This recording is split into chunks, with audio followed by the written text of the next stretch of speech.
Maverick Viñales resmi memutuskan untuk bersama Aprilia musim depan, setelah memutuskan kontraknya bersama Yamaha di akhir musim nanti. Berbagai masalah yang tak kunjung usai menjadi alasan utama kepergian Maverick Viñales. Kali ini kita akan membahas seluk-beluk karir Maverick Viñales dari awal hingga sekarang.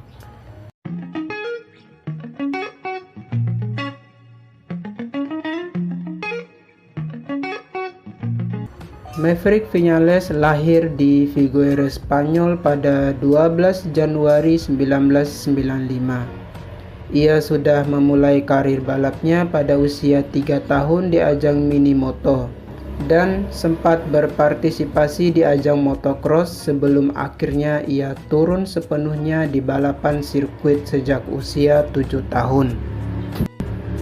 Maverick Viñales sejak kecil mendapatkan dukungan penuh dari ayahnya, Angel Viñales, dan memenangkan berbagai event nasional di Spanyol. Viñales akhirnya masuk ke ajang 125cc World Championship pada tahun 2011. Dulu, kelas ini dinamakan Moto3. Era ini masih memakai mesin 2 tak sebagai dapur pacunya. Bergabung dengan tim milik aktris Paris Hilton, di musim perdananya ini Maverick mencuri perhatian dengan meraih 4 kemenangan dan menyelesaikan musim di posisi 3 klasmen akhir. Dan di tahun berikutnya, yaitu pada tahun 2012, Maverick Viñales kembali menempati posisi 3 klasmen akhir di bawah Sandro Cortese dari KTM dengan 325 poin di puncak klasmen, dan di posisi kedua ada Luis Salom dari KTM Kalex dengan 214 poin. Sementara Maverick Viñales sendiri berhasil mengumpulkan 207 poin untuk FTR Honda dan berhak menempati klasmen 3. Hingga akhirnya Maverick Viñales meraih gelar juara dunia Moto3 pada tahun berikutnya, yaitu pada tahun 2013. Pada tahun ini juga rival berat Maverick Viñales sejak kecil, yaitu Marc Marquez, meraih gelar juara dunia MotoGP dengan status sebagai seorang rookie. Maverick Viñales meraih gelar juara dunianya tentu tidak mudah, karena ia sempat mendapat perlawanan ketat dari rider Suzuki X-Star saat ini, yaitu Alex Rins. Viñales bahkan harus bertarung hidup mati dengan Alex Rins sampai race terakhir dan bahkan tikungan terakhir dari balapan pamungkas. Ia memanfaatkan celah dari Alex Rins yang sedikit melebar dan menjaga posisinya di puncak klasmen. Dan gelar juara dunia Moto3 untuk KTM. Sebelum balapan, Viñales hanya unggul 7 poin atas Alex Rins.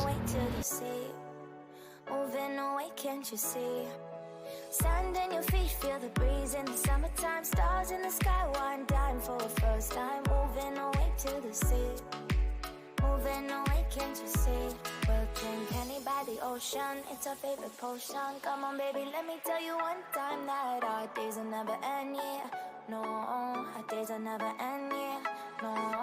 Come on, baby, let me tell you one time that our fire got a love it till you never break apart. And we moving away to the sea. Moving away, can't you see? There won't be one more time, so we gonna do this tonight. There won't be one more time, so we gonna do this tonight. There won't be one more time, so Pada tahun 2014, ia naik ke kelas Moto2 dan berhasil finish di posisi ketiga di musim perdananya. Secara mengesankan, ia mampu menjuarai 3 seri dan mendapatkan gelar Rookie of the Year. Banyak yang menyangka jika Maverick Viñales akan bertahan setahun lagi di Moto2 untuk gelar juara dunia. Namun secara mengejutkan, ia memutuskan untuk bergabung dengan Suzuki X-Star MotoGP Team yang melakukan comeback pada tahun 2015. Ia mengakhiri musim tersebut di posisi 12 dengan finish terbaik di posisi ke-6. Di tahun 2016 merupakan tahun kebangkitan dari Maverick Viñales dan Suzuki. Dengan beberapa pengembangan pada kuda balap GSX-RR seperti seamless gearbox dan mesin baru yang lebih buas dan bertenaga. Beberapa kali rider berjuluk The Top Gun ini mampu mencuri perhatian pengamat dan fans MotoGP. Di seri pembuka yaitu Losail Qatar, Maverick Viñales mampu finish ke-6. Ini merupakan langkah awal yang sangat baik bagi Suzuki, mengingat tahun lalu hanya mampu finish ke-14 di sirkuit yang sama yaitu Losail Qatar lewat Maverick Viñales. Di seri kedua yaitu Termas de Rio Hondo, Argentina, Maverick Viñales nyaris naik podium perdananya di kelas Primar, seandainya dia tidak jatuh pada balapan tersebut karena low side. Hingga akhirnya Maverick Viñales mampu naik podium pada seri MotoGP Le Mans Prancis. Dan yang sensasionalnya lagi, ia meraih kemenangan di MotoGP Inggris.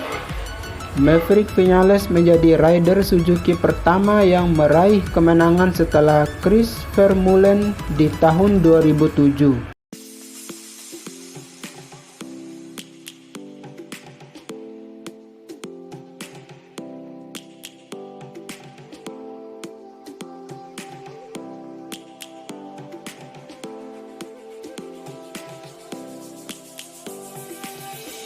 Lions roaring in the morning sun, searching for a longer day.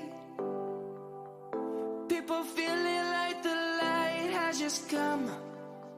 We must never stop the way. Yeah. Birds jumping and I hear my name, grasping into a life. Life is happy but it's so. Dengan talenta luar biasa yang ia miliki, akhirnya Maverick Viñales bergabung dengan Yamaha MotoGP Team pada tahun 2017. Ia menggantikan Jorge Lorenzo, sang 5 kali juara dunia yang hijrah ke Ducati. Perpindahannya Maverick Viñales ke Yamaha tentu sangat disayangkan. Pasalnya, bos Suzuki X-Star saat itu, Davide Brivio, telah memberikan penawaran kontrak yang lebih tinggi dan full support untuk mengejar gelar juara dunia untuk pembalap. Di tahun 2017, Maverick Viñales secara mengesankan menang di balapan pembuka Losail Qatar, dan mengejutkannya lagi dia berhasil back-to-back win di Termas de Rio Hondo, Argentina. Maverick Viñales juga meraih kemenangan di Le Mans Prancis setelah battle hidup mati dengan rekan setimnya Valentino Rossi yang akhirnya crash dan tidak mendapatkan poin di balapan tersebut.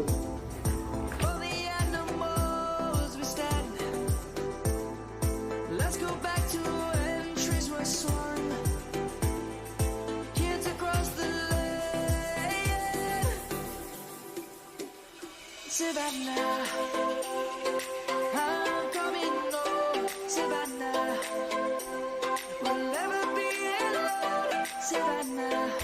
Tapi Maverick Viñales tidak mampu konsisten hingga akhir musim.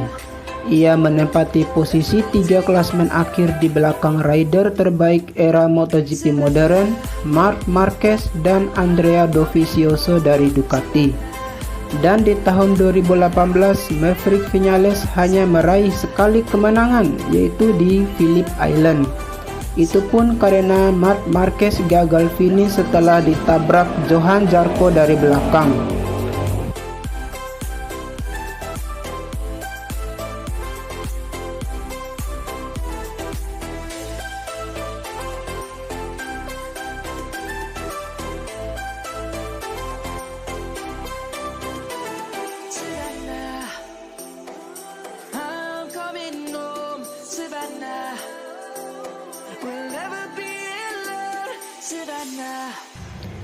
Dan Maverick Viñales berakhir di posisi 4 klasmen untuk pembalap di bawah Marc Marquez, Andrea Dovizioso, Valentino Rossi, dan Maverick Viñales.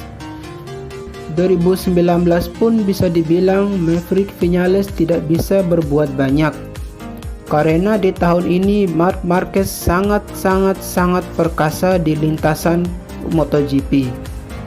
Bagaimana tidak, Marc Marquez meraih 12 kemenangan dari 19 seri dan selalu naik podium dan hanya sekali gagal finish.